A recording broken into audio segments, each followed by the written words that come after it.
Industries that are hot, sectors set to outperform the market. That's what's here in Zacks Industry Rank Analysis.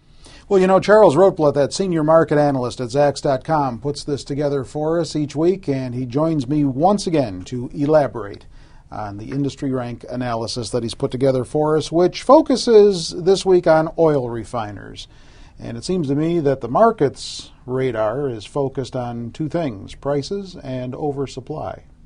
It is, and I think barring a supply disruption, really, and specifically when we look at Hurricane Ike, and it's hard to say where exactly it's headed. Forecasters are predicting Texas, but we don't know where or when it will hit landfall or what strength it will be when it finally hits landfall. Right. But presuming it doesn't do material damage, we're probably looking at oil falling to $100, not much of a call from its current levels.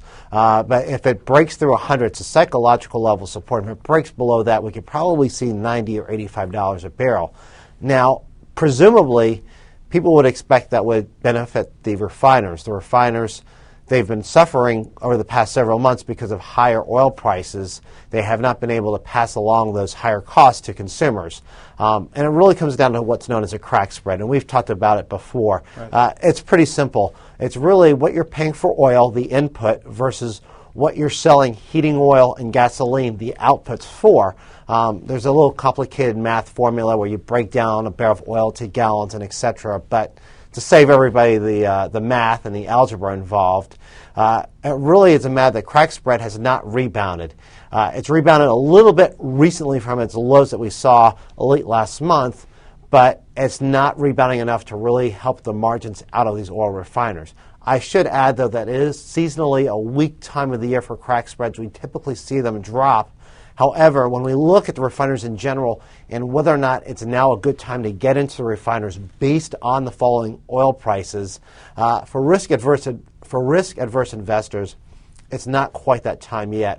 I would wait to see a definite trend in earnings estimates being revised higher, and right now we're seeing much more cuts than we are positive revisions. Well, OPEC says that the oil market is oversupplied and that they're going to be pulling back on their supplies to the market. You think decreasing output is going to be putting some downward pressure on prices, even more downward pressure? Well, we'll see what happens. OPEC says a lot of things and it then does a lot of other things. The key for OPEC is are looking at this huge cash cow coming in from oil being stronger and the dollar being weaker. And obviously, if you're one of the dictators or one of the leaders of those oil-producing countries, the last thing you want to see is oil get too weak. So they're kind of trying to talk oil up, threatening to cut supplies, but we've continuously seen OPEC ignore their own quotas. And really, even if we look at oil falling down to, say, $90, $85 a barrel, it still brings in a lot of cash into these countries. And I think it would be very hard for any of these producers to say, you know what, I'm not going to sell more at this price. I think they're going to continue to try and maximize output because they realize the economies worldwide are slowing. We just had some news out of Europe about a further slowdown in the worldwide growth. And I think they want to get as much cash as they can.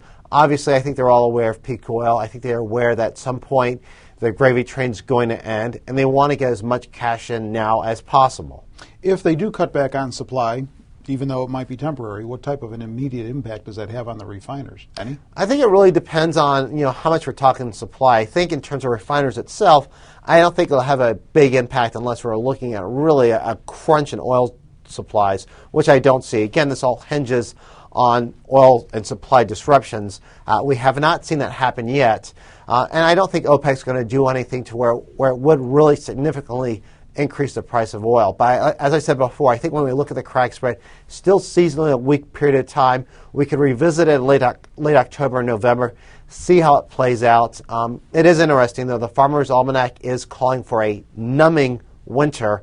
Yes. And if that were the last one wasn't bad enough, at least here in Chicago. Right, it's very cold. But the thing is, and even if you say, okay, you look at the NOAA forecast, which predicts above average temperatures, either way, for homeowners, we're looking at spending a lot more to heat our houses, and I think it does have implications. It may not necessarily help the refiners.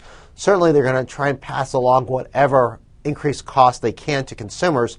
But I think when you take it a step forward and say, okay, at the retailers, I think we're looking at a challenging retail environment. And it's not just the retailers. I think we also had to consider some of the restaurants. I talk about darn restaurants in the column.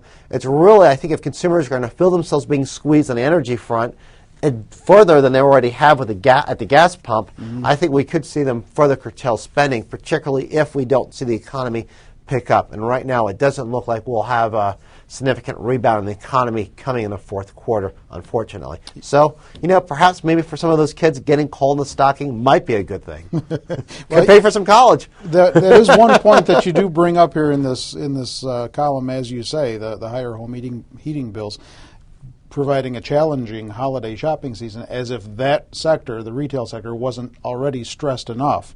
Although, I do have to tell you that I walked into a store over the weekend, as one of the club stores, and what greeted me at the front door were Christmas decorations.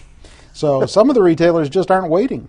It's funny that you said Christmas decorations. Over the weekend, I did see Halloween decorations, and I commented to my wife that I think any point before October 1st is too early for Halloween celebrations. Obviously, I'm seeing them all over the place, but I got to tell you, I'm pro-Christmas. I love seeing the lights, love hearing the songs, love the eggnog. But I don't like to hear about it. I don't want to hear about it in September. It's too early. No Christmas decorations before Thanksgiving. I want to pound the table on that. Certainly more to follow up with. This is an open-ended issue here. You've got two things going on, the impact to refiners and the impact to the retail sector. And I'm sure there's going to be a lot of room for follow-up here going forward. And so we will rely on you to provide that follow-up for us in the weeks ahead. Absolutely. And I'd like to remind everybody, please don't take it out on your gas station attendant.